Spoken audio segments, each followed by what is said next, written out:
Question. First number का question है कोए। कोए को इंग्लिश में पॉड्स कहते हैं। कोए किसे कहते हैं? पका हुआ जो कपास का फल होता है उसे हम कोए के नाम से जानते हैं। अगला क्वेश्चन है ओटना। ओटना यानी कि गिनिंग करना। बिनौले जो होते हैं कपास के रेशे को अलग करने की प्रक्रिया को क्या कहा जाता है? गिनिंग कहा जाता है। बिनौला, बिनौला क्या होता है? प्रश्न ये बनता है, बिनौला जो होता है ना, कपास का जो फल होता है उसके अंदर छोटे छोटे काले काले से बीज होते हैं, उसी को बिनौला कहा जाता है। और जब वह रेशे से अलग कर दिया जाता है तभी ना रेशा शुद्ध होगा और वस्त्र बनाने लायक होगा। तो इसलिए मशीन के सहायता से, गिनिंग के सहायता से क्या किया जाता है? उसके रेशे को शुद्ध किया जाता है। अगला क्वेश्चन है गांठें लगाना। गांठें लगाना इंग्लिश में इसे कहते हैं बॉलिंग। बॉलिंग, कपास के जो रेशे होते हैं उन्हें जब बांध करके एक गट्ठर बना लिया जाता है तो उसे क्या कहा जाता है? बॉलिंग या गांठें लगाना कहा जाता है। अगला क्वेश्चन है धुनाई करना। धुनाई करना को अंग्रेजी में पूछा जाता है कॉर्डिंग।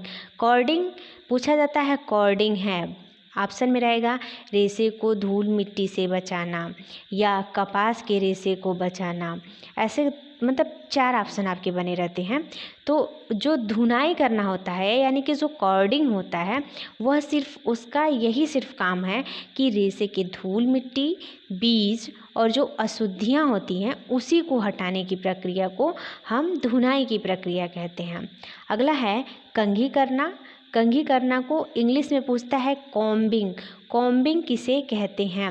रेशे को समानांतर करना, बड़े रेशे को और छोटे रेशे को अलग करने की प्रक्रिया ही क्या कहलाती है? कॉम्बिंग कहलाती है। ऐसे कि क्या होता है, जब धुनाई की जाती है कुछ रेशे क्या होते हैं? टूट के छोटे छोटे बारीक रूप में हो जाते हैं। तो उन जो कॉम्बिंग होता है यानी कि कंघी की सहायता से क्या किया जाता है? उन रेशों को, बड़े रेशों को अलग और छोटे रेशों को अलग कर दिया जाता है।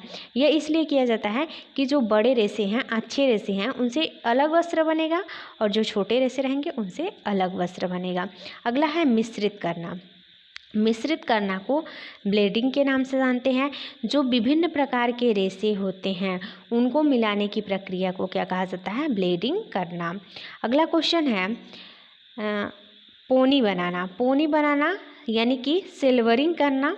सूत कताई से पहले पोनी बनाना क्या कहलाता है? सिल्वरिंग करना कहलाता है। अगला क्वेश्चन है कताई करना।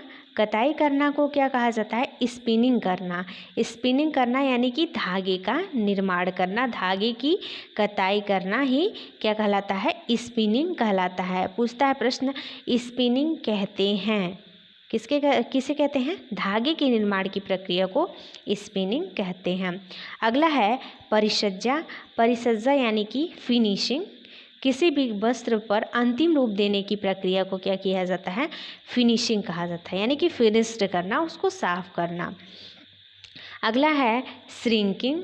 श्रिंकिंग है जो सिकुड़न, यानी कि भीगने पर वस्त्र क्या होते हैं? छोटे होने की प्रवृत्ति। जैसे कि कोई वस्त्र भीग जाता है तो आप लोग जानते हैं कि भीगने के बाद वो छोटा हो जाता है, तो उसे ही क्या कहा जाता है? श्रिंकिंग कहा